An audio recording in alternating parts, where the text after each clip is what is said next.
On Sunday, the 16th of August, 2020, a young man prepared himself for another day's adventures. Sipping from his Pepsi, his fingers drummed lightly on the mouse. Clearly, something was about to begin. The thought drifted into his idle mind that he should stop fucking procrastinating and get on with it.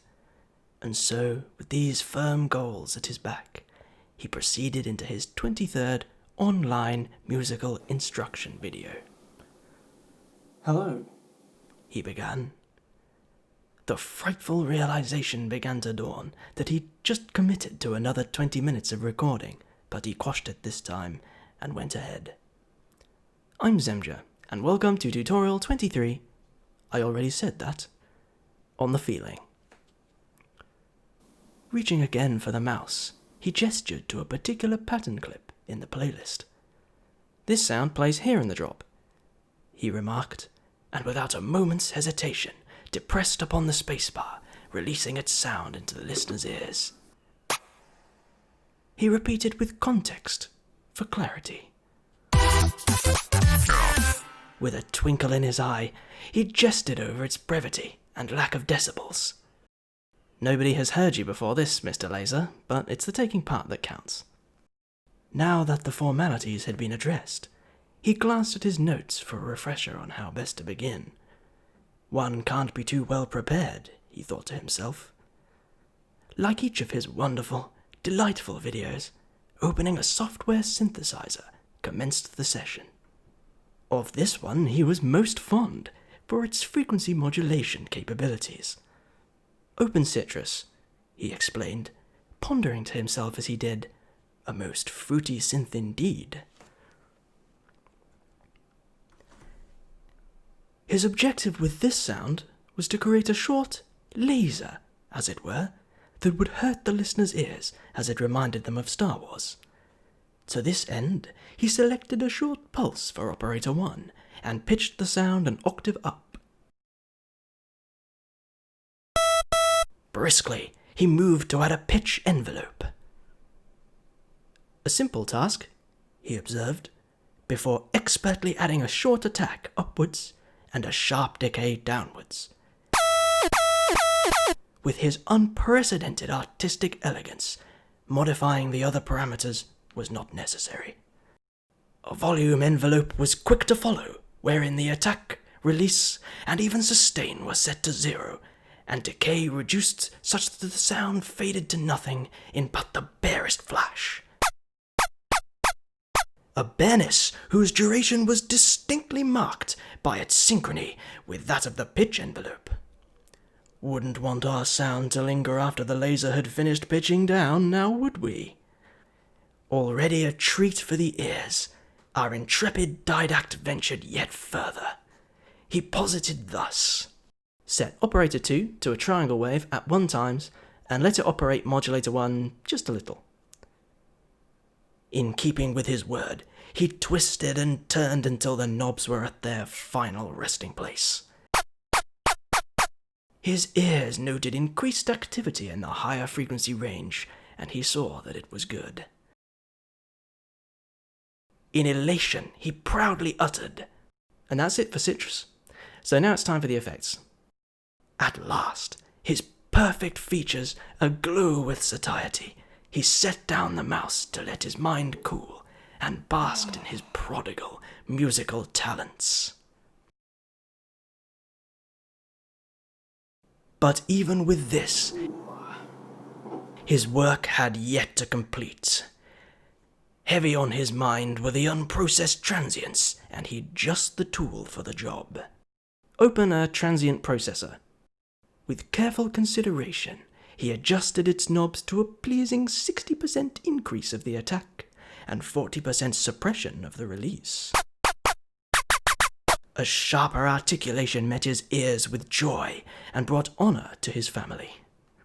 With diligent thought, he elected to choose Maximus next. His powerful wisdom and quick reflexes brought up the tension on the high band, so even the hard of hearing could enjoy his music. To his great dismay, this streak was not to last. For the first time, he felt his inspiration waning. He taxed his mind for an idea of what to do next, but it was no use. Leaning back with wistful despondence, his fruitless search for ideas continued in vain. Who could that be? He paused the recording.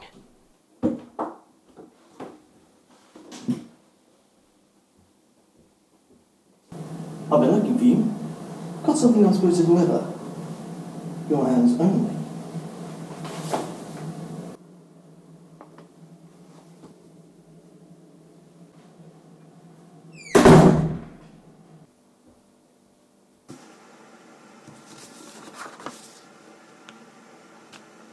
Of course, it was the oldest trick in the book.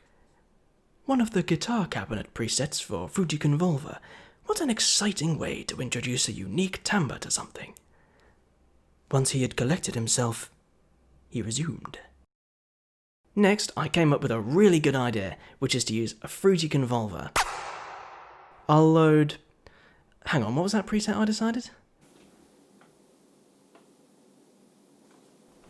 IMP Cabinet Model P under Guitar Cabinet.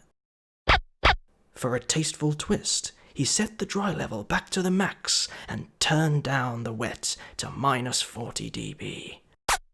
Only those who listen to Zemja's music, or so the legends tell, have the presence of mind and strength of character to appreciate such subtle convolver settings. A smidgen of self-convolution gave them an extra chance. Continuing with this subtle theme, he opened an EQ to make it way more stronger. So just decrease the 5 by a little bit, or whatever you call it, and turn up the 7. I'm not sure what difference this really makes, but he was too modest. Only a single effect plugin stood between him and triumph. None other than Fruity Reverb 2, the cornerstone of any trance noob's toolbox, had the honor of being selected. By disabling the high cuts and increasing the low cuts to let the most important frequencies through. Then adding a bit more decay and turning down the wet, he finally reached enlightenment. He had achieved the impossible. The tutorial video was complete. With his trademark wit, he delivered a charismatic send-off. So that's it, I guess. See you in the next one? And so, as the video drew to its close, his viewers leapt from their seats and erupted with raucous applause, and liked, commented, and didn't forget to subscribe. They also hit the bell to receive annoying notifications upon the upload of a new video from their favourite channel, bought many things from his merch shop, donated to his OnlyFans, and emailed him provocative pictures featuring their genitalia. This video was sponsored by NordVPN. Perfect for when those uptight buzzkills in your country have stopped you from downloading gonzo pornography from the Pirate Bay.